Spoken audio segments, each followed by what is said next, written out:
What's going on, everyone? My name is Justin Atkins, and welcome back to Justin's Take, the sports show where I give you my thoughts and opinions on all the latest news and headlines in the world of sports. Now, we do got a good episode today, got some things to talk about. I do want to touch upon some things in the NHL as well as the NBA. However, starting up first, I do want to talk about the WWE. Now, it's no secret that I'm a big fan of pro wrestling and more specifically the WWE. Now, I have been watching it my whole life. I have talked about the WWE before in the past, but right now I do want to talk about the current scene on Friday Night Smackdown. Now, I'm a huge fan of Roman Reigns. I've loved what he's done under, the new Tribal Chief. It's not new now, but, his new gimmick, the Tribal Chief. I loved every second of this run so far. And, he's now the current WWE Undisputed Universal Heavyweight Champion of the world, holding both belts after beating Brock Lesnar at WrestleMania. Now, I've really liked how they've been building the Tribal Chief character, making him like an invincible figure. He hasn't lost a match in like 2 years, it feels like, maybe even longer than that. And I'm really liking how they're including his cousins, the Usos, Jimmy and Jay as well. They're the current Smackdown Tag Team Champions, and they're looking to get more gold as they challenge Raw Tag Team Champions RK Bro to a unification match. Now, RK Bro consists of Randy Orton, who's a WWE legend, and new fan favorite Matt Riddle, who just goes by Riddle nowadays. So those are two like great tag teams that will go head to head for those two titles, and I'm pretty sure that match will be taking place. My prediction is this year at SummerSlam. I don't know when that match is gonna happen though, but I hope it happens at a big event like SummerSlam, and I really hope the Usos come out on top and unify the titles just like their cousin. Now, Riddle and Orton have been a fan favorite group, as I feel like it used to be, Riddle wanting to get the approval of Randy and then Randy rejecting him. I think he RKO'd him a few times, but then they finally came around to each other. They won back the Raw Tag Team Champions, and they're just really fun to watch. I love the character development that they've had together, and Randy Orton just celebrated 20 years in the WWE, which is pretty crazy to think about, because when I was growing up, this guy was the legend killer, the Viper, just a ruthless heel, and now he's a top baby face again in the company. So I do really like that. And watching RK Bro, specifically Riddle, pull off Randy Orton's moves, I feel like that's it's so funny, and I know a lot of WWE and wrestling fans really do like that. Now, moving on, I do want to talk about one last person who is involved in this little segment today. That is the Scottish psychopath Drew McIntyre. Now, Drew McIntyre was, in my opinion, the best wrestler in the world at one point, especially in 2020 during the pandemic. I do like to call the whole COVID era the pandemic era, or the COVID era, I would say. So I feel like, he really did his part in that year. I feel like he was the best wrestler in the company. He really carried, He's one person who I wish got his WrestleMania moment, because he did beat Brock Lesnar for the WWE Championship at WrestleMania. However, it was in front of nobody because we were in COVID. So it really sucks for Drew McIntyre. However, he is now being involved in this little storyline now, because it was announced on Smackdown that at WWE WrestleMania Backlash, it will be the bloodline of Roman Reigns, Jimmy and Jay Uso versus RK Bro and Drew McIntyre in a spectacular 6-man tag team match. Now, this match on paper seems like, it's a fantastic match. It's a big match. It's a super match. You can maybe even call it a dream match. I wouldn't go that far, though. However, I'm kind of disappointed. I can't lie to you. Now, I was under the impression, that RK Bro was going to fight the Usos in a unified tag team championship match. And I know I mentioned earlier that I think it will be at SummerSlam, but that is now because this match is happening at Backlash. I'm kind of disappointed because I did want to see that match, probably main event Backlash. However, we won't get it now. Instead, we kind of get this. Now, I don't really know what WWE's planning on doing with this. I could only assume it's just going to lead up to Drew fighting Roman again. Now, they did have a pretty good match at a Survivor Series when they were both champions of their respective brands. So I do like Drew, and I think him and Roman can have a good match. But I'm just kind of disappointed, like I said, because this kind of came out of nowhere, and I wasn't expecting it, nor did I necessarily want it. However, here we are, and you just got to make do with what you have.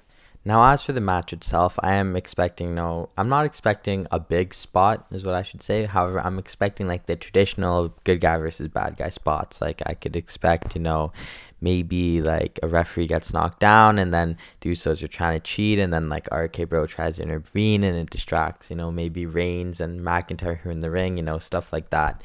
In terms of who goes over and who gets the win. Now, I was thinking about it, and I don't want to see the bloodline lose. However, I don't necessarily want to see them win either, in the sense where I feel like, you'd get better storytelling in a no contest. I don't know how that would happen. However, I do feel like a no contest wouldn't even be bad. Honestly, I don't think the fans would love it, but I just think that that would be like the best result, like all things considered, because I don't really want to see Roman Reigns lose. However, like seeing the RK Bro get pinned or McIntyre get pinned, it doesn't really do much for either side. So I feel like a no contest, like I wouldn't necessarily be like opposed to. I think from here, this would then set up a future matchup between Roman Reigns and Drew McIntyre. Maybe that's the SummerSlam matchup to make. Now, there was a lot of rumors that, The Rock would return and fight Reigns, but I feel like that's going to happen at next year's WrestleMania. So I feel like that would be a nice SummerSlam matchup to have, or maybe even at the next pay-per-view following Backlash, which I don't know what it is off the top of my head. However, I feel like that would be, a good match to see. And I'm not opposed to it as long as Roman Reigns wins. I don't want to see this tribal chief reign really end at all. He's been champion for over 600 days. Here's another 600. I don't want to see this guy lose the titles. I don't want to see McIntyre necessarily win the titles because I just don't think that, not that he's not that guy. However, the tribal chief Roman Reigns is that guy. It's been over 600 days of great storytelling, great character development, just hard work, dedication, and just amazing matches. So I do want to see Roman Reigns continue to have both titles, at least for the end of the year. Now, if he does lose at least one of them, in the right fashion, I wouldn't necessarily be opposed to it. I just don't want to see him get pinned. I don't want to see him lose clean. I don't want to see any of that. And I just want him to, remain champion. So Drew McIntyre sadly is just going to have to lose out at SummerSlam. And I just think that, like I said at the start, I am disappointed that we're not getting the title versus title match at WrestleMania Backlash. However, if the Usos do fight RK Bro at SummerSlam, then both titles will definitely be on the line. Now, as far as who wins that match, I think it's pretty obvious. It has to be the Usos, their new personality since going with Roman Reigns, now declaring that they're the ones. They need to get both titles. I don't necessarily think it makes sense for RK Bro to win, and I just think having the bloodline getting all the gold would make the most sense. Now, from there, I could see a Riddle heel turn. Honestly, there has been rumors of Randy Orton going heel, but I don't really see him becoming a bad guy again, if that makes sense. I feel like it would be good for Riddle, get a new character development coming in, and I could even seeing Riddle beating Orton. Now, Riddle has used Randy's moves. He has used that RKO, and I don't necessarily want to see Randy lose to an RKO. However, it would be kind of interesting if Riddle did get the win over Randy using an RKO. So I think that would be pretty cool. So this mini storyline now, I feel like that's, it's pretty much going to do it for that. I don't really have too much else to say about this whole, Bloodline versus McIntyre and RK Bro. However, I'm kind of disappointed, but I do think that what we have, I think we're going to get a good result from it. So I'm looking forward to WrestleMania Backlash. Not my ideal main event. However, I do think we're still going to get some nice spots and it'll be a good match. Now up next, I do want to switch gears and go from the WWE and talk about the NHL, more specifically my Toronto Maple Leafs and their first round matchup against the Tampa Bay Lightning. Now, I have not talked about NHL on this channel yet. I don't think I have, at least. And if you guys didn't know, I'm a big Toronto Maple Leafs fan. Austin Matthews is my favorite player in the league by far. And I was really impressed with what we did this season. We finished with 115 points to go with the record of 54 wins, 21 losses, and 7 overtime losses. So not too bad season at all. And, Austin Matthews, the main man himself, who I said before the season would be the MVP of the league. He did finish with 60 goals, and he will definitely win the Hart Trophy, in my opinion. And yeah, I'm very, very, very, very excited for this team in the playoffs.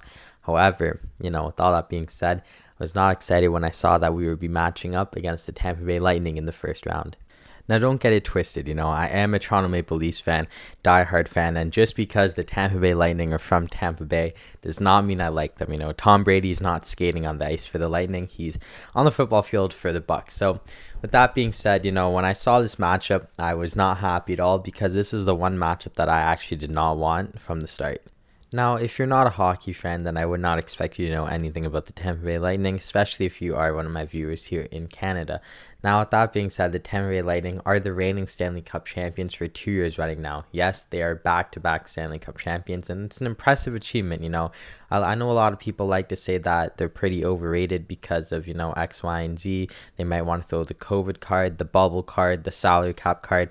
But no, I've watched majority of their playoff games in their playoff run in the past 2 years, and they've just been sensational. Honestly, like, I hate to say it, but they are my pick to actually win the Stanley Cup this year if the Leafs don't win it. And, it's going to be tough. Now, the Leafs are apparently the favorite. I don't think they should be the favorite because we haven't had great histories in the first round. That's no secret to anyone, okay? Like, I'm a Leafs fan, I know. Don't troll me too hard. However, the Tampa Bay Lightning, it just really hurts that we had to get them in the first round because, and it might sound crazy, but I personally think beating the Tampa Bay Lightning will be just as hard, if not harder, than winning the Stanley Cup itself. This team has not lost for 2 years. You guys realize that, right? Like, they are back-to-back Stanley Cup champions, and they like genuinely could three-peat. Like, I would not be surprised if they made it to the Stanley Cup and got their cup back once again.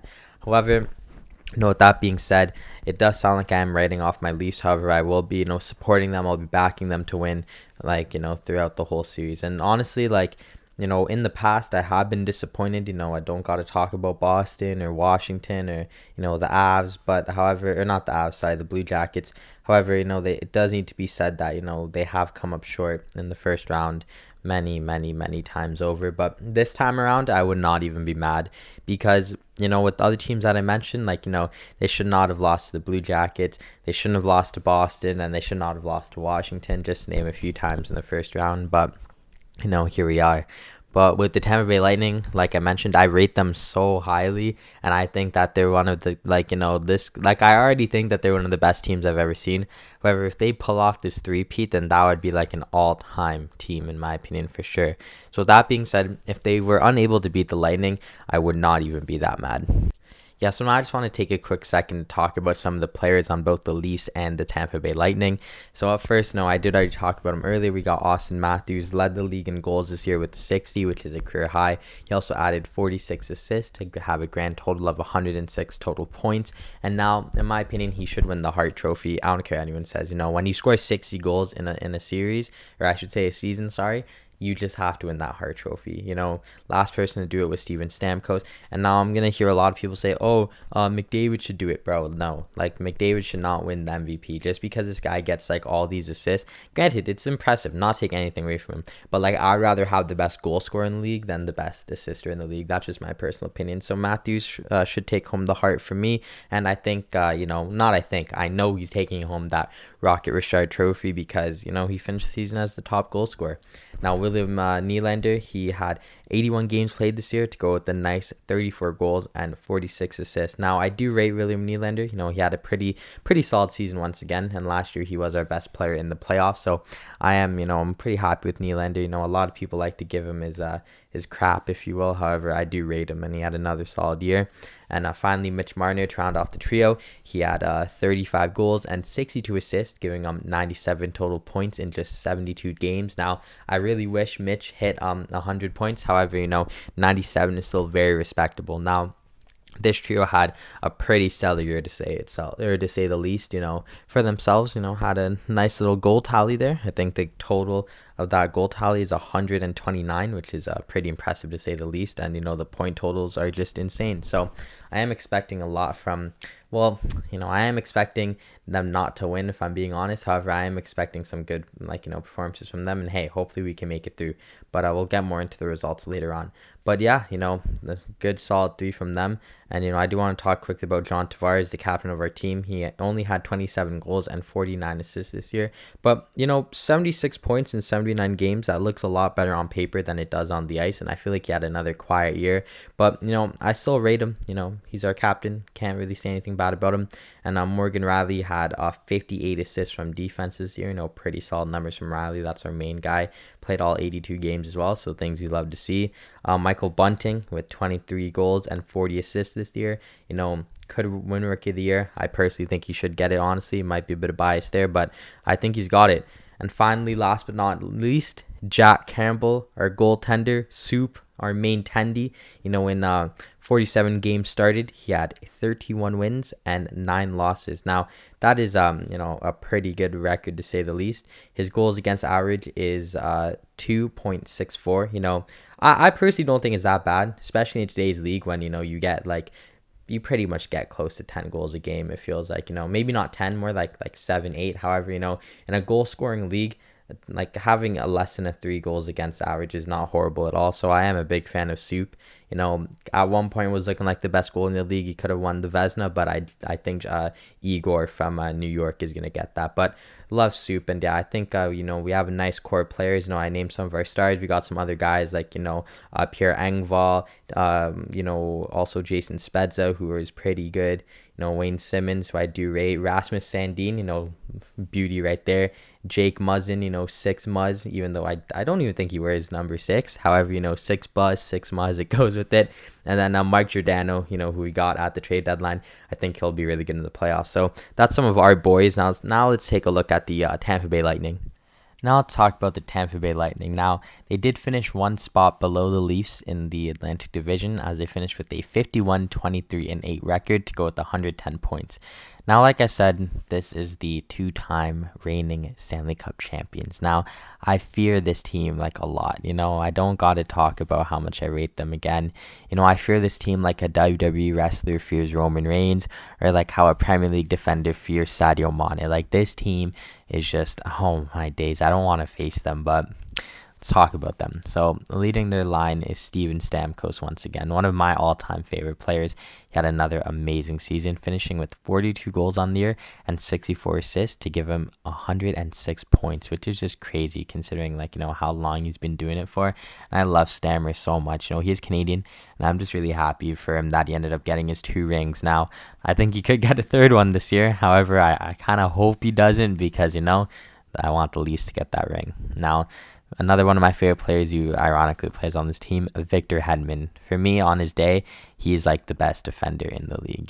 He had 20 goals this year to go with 65 assists, giving him 85 total points. Now, these are very solid numbers again from Hedman.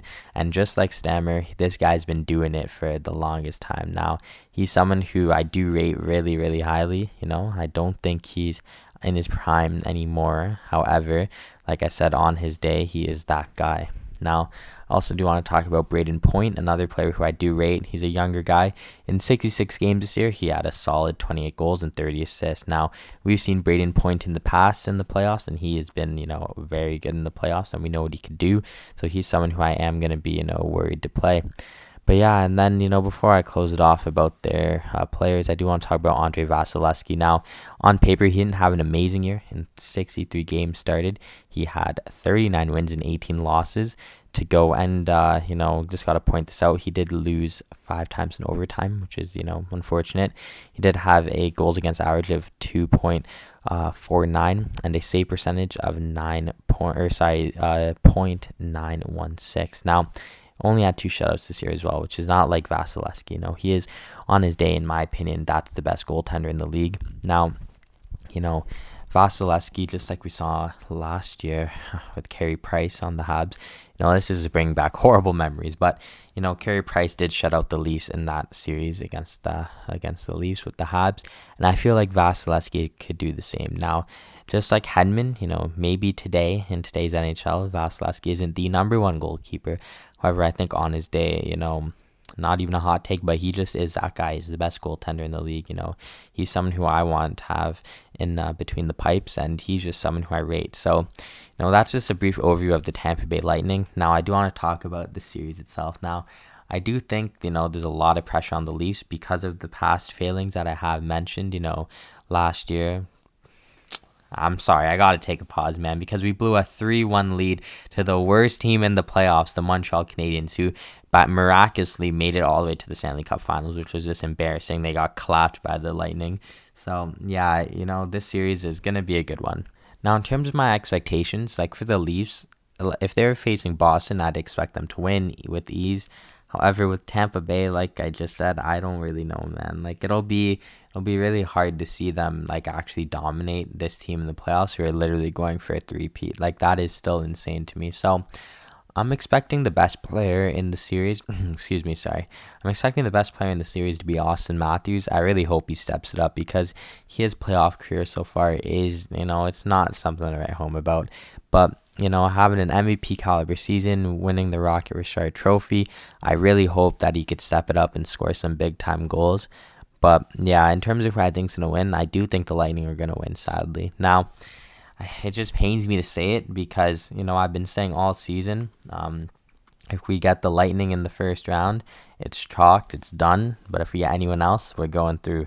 So it really pains me to talk about the Leafs in like a negative manner, if you will. But I don't see us doing it, man. It's kind of tough. I would love it if we will. I'm gonna back them to do it, but I just don't realistically. I just don't see them beating the Lightning.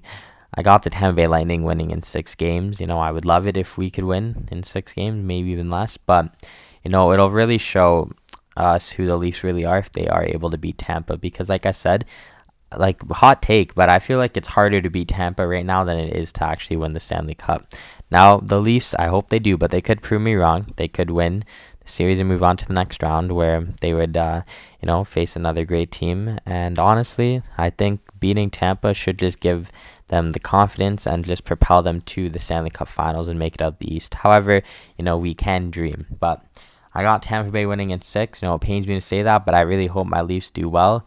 And yeah, so I think that's going to do it for this hockey segment. I love talking about hockey. I did a nice hockey show. Shout out to my broski Carter if you're watching. But yeah, we did a nice hockey show. And I do love talking about the NHL. NHL this year had a great season, some stand-up players who I mentioned, other guys who we could talk about. And yeah, so I'm a big hockey guy. I know I haven't talked about hockey yet, but I was happy to talk about hockey today. So now we're going to move on to, the NBA. The round 1 of the playoffs has now concluded, and I do want to tell you guys my thoughts on that. Okay, so the first round of the 2022 NBA playoffs have now concluded, and wow, what a wild ride that was. You got my Toronto Raptors, falling short to the 76ers. We got the Golden State Warriors making quick work of the Denver Nuggets in 5 games. Got the Boston Celtics, sweeping the Brooklyn Nets. Other series like, Luka Doncic leading the Dallas Mavericks to a victory over the Utah Jazz. And elsewhere, you got Jimmy Butler leading the Miami Heat into the next round over the Atlanta Hawks. Now, I do want to give a quick shout out to all the players that played hard in that first round because, amazing players, amazing games, amazing matchups. However, there's one matchup I do want to address quickly, and that was the Minnesota Timberwolves versus the Memphis Grizzlies. Now, it is no question, if you know me in real life, I hate these two teams so much. I just don't like them. And so when I found out that they were playing each other, I was just, wow, so shocked. And Minnesota blowing 4 20-point leads to lose the series does not even surprise me at all. But I don't like Memphis at all. But I just want to say that quickly about that series. And there's one that I'm forgetting. Oh yeah, so Milwaukee Bucks and the who did they play? Oh yeah, Chicago Bulls. I forgot who they were because they choked once again. I was not sold on this team at all. And then quickly want to touch upon the New Orleans Pelicans. Brilliant fight, but the Phoenix Suns are just too much for them. So yeah, I just want to quickly touch upon all the matchups, but I do want to go in depth about 2 of them. Now, first up, it's going to be tough to talk about, but my Toronto Raptors lost in Game 6 to the Philadelphia 76ers. Now, if you did watch my previous videos, I did say that I had the Raptors winning in 7. However, after 3 games, we were down 3-0, and it looked like it was done, but we did force a Game 6. Now, it was crazy because I genuinely thought we were going to win and go to Game 7, and I was at work, and we were playing pretty good. And then just that third quarter, it just all went, just kind of sad because we put on a brilliant fight. But, Harden and Embiid and the rest of the Sixers, Danny Green too, they were just too much for us to handle. It looked like we were gassed, and they just beat us with star power. Now, I'm not bitter. I'm not salty because at the start of the year, I did not have any expectations. I didn't think we'd even make the playoffs, but, we made it into the 5th seed. Almost had the first ever 3-0 comeback in NBA history. And, we had Fred VanVleet, made his first ever All-Star team. Scotty Barnes won Rookie of the Year. And I got the pleasure and the honor of seeing our team play in person this year, as I did go to the Toronto Raptors versus Miami Heat game on Kyle Lowry's return night. So definitely not a horrible season at all. Exceeded a lot, if not all of my expectations. Pretty much everyone all around, I'm just happy with Pascal Siakam. I feel like he had a nice year. Should have made the All-Star team, and he might make an All-NBA team. I was loved to see OG back out there when he wasn't injured. I thought Precious Achiuwa in his first year played really good with us. He's a fan favorite for sure. And yeah, Gary Trent Jr., another one of the fan favorites, one of my personal favorite players too. He had another solid year. So overall, not a horrible year for the boys at all, but I really hope that we can, bounce back in the offseason, make some moves, and maybe be a force next year. And who knows, maybe we'll be a sleeper team. Now, the Philadelphia 76ers, mainly Joel Embiid and James Harden. I just hate those players, bro. Like, I hate watching them. They just flop around, scream, wave their arms around. And it's just annoying because on their day, they could be fantastic players. But this is more towards Joel Embiid, not even James Harden. Like, for a man who's 7 feet tall, you shouldn't be getting put to the floor by Fred VanVleet. You dive around, you flop around, but you want to act hard. I hate it. I hate that about him. And, for the first 3 games of the series, that was just the story. It was him living at the line, getting his points from the line. And then he was even playing dirty too, injuring Barnes, pushing Boucher, pushing Siakam, but no calls there. But on us, it's like you tap him and this guy's getting sent back to Philadelphia. So I hated that about it. And, good on them for making it through, but I'm bitter. I don't even care, bro. Like, I know I wasn't bitter about, other things that I mentioned on today's show. However, with this one, I don't even care. I'm so bitter. Like, I'm so upset. I wish we had made it through, but, I'm not too upset because, like I just said, I didn't have that many expectations. I'm not going to be one of those guys to say, oh, good luck to the 76ers. Hope they could do well. No, I hope the Miami Heat sweep them. Like, I'm so mad, bro. And, it's more out of anger towards the 76ers than anything else. And I think they're going to get what's coming. I'm, counting on Kyle Lowry to do what's right and get revenge for us and just eliminate them. But overall, man, good series. Like I said, no teams ever come back from 3-0 down. We were really close to forcing Game 7. It just wasn't meant to be. But, I'm happy with the Raptors season. I think we could, move on, make some good moves in the offseason, hopefully have another successful year next year. But yeah, for the Sixers, good luck. Hope you guys lose in 4. Now, up next, I do want to talk about the Denver Nuggets. And just like last time around, I got to give them the proper intro that they deserve because they took on the Golden State Warriors, led by Steph Chef. Look at Curry, man. You got Irish Spring, Green, Draymond Green. You got Klay Thompson. You got Jordan Poole.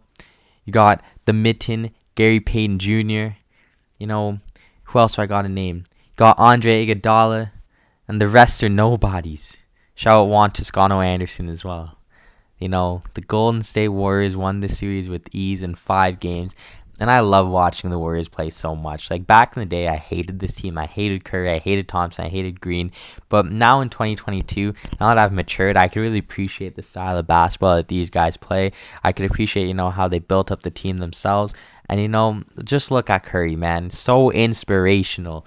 Now, they're my pick to win. I really hope that they can win the championship now that the Raptors are out. But I love watching this team play. Jordan Poole, player of the series. This guy was playing amazing through all the games, making some lights out plays, shooting amazing from 3, driving to the net. And, he made Steph Curry come off the bench, which is pretty cool. So I'm loving how the Warriors are playing, and I think they honestly could win the championship. Now, for the Denver Nuggets, and I really feel bad for Nikola Jokic because, in my opinion, he should win the MVP. And he had a monstrous series. Even in the last game, I think he had 29 points to go with 20 rebounds and 8 assists. I'm pretty sure that was a stat line, which is just monstrous. However, when you got your second best player, Jamal Murray, who decided not to play. Granted, I know he was injured, but he was injured for what was supposed to be a year. And it just got revealed 2 weeks before the season ended that he wouldn't be back. And then same with Michael Porter Jr. They were supposed to be back and help this guy. But instead, when I'm watching them, it's Jokic, getting to the basket, creating space for his mans, and then they were just missing open shots, breaking. They couldn't hit a shot unless he was shooting the ball. So I feel really bad for him because the Denver Nuggets had another unsuccessful season, and I feel if you have the MVP on your team, then you just got to be doing better. But I am a fan of Jokic, a huge fan. So it's I do feel really bad that, Denver didn't go through. But at the end of the day, like I said, I do want the Warriors to win now. Not going to lie. I really hope Curry and Thompson and Draymond get another ring. I would love to see Jordan Poole get his first championship. Same with Peyton and, Canadian Andrew Wiggins. Shout out Wiggins of Andrew, who I didn't give a shout out to earlier. I'd love to see Iguodala win another ring. Get on Steve Kerr. So, yeah, the Warriors are my pick to win the NBA championship going forward. And, yeah, look out for them, man, because they're going to be really good. Yeah, so there was a lot of good, fun, and exciting matchups throughout all of the NBA playoffs in the first round. Now, that my team is out, I'm not like, I'm not going to be too pressed if the Warriors don't win because, that's not my team. However, I really just hope for good basketball. Any basketball that I could watch, I hope that we get some top quality basketball just like we did in the first round. That's all I could ask for now. But yeah, I definitely would say that the Golden State Warriors are my pick. I want them to win. I want Curry to win. I have a few friends who are Warriors fans, so I'm really hoping to see Curry lift up his 4th NBA championship. But yeah, you guys let me know down below in the comment section who you guys think is going to win the NBA championship. Let me know who you guys want to win or who you think is going to win. And yeah, just interact down below. But yeah, so I think that's going to do it for me today, guys. Thank you guys so much for watching this video. Thank you to everyone who made it this far. My name is Justin Atkins. This was Justin's Take, and you guys have a wonderful day.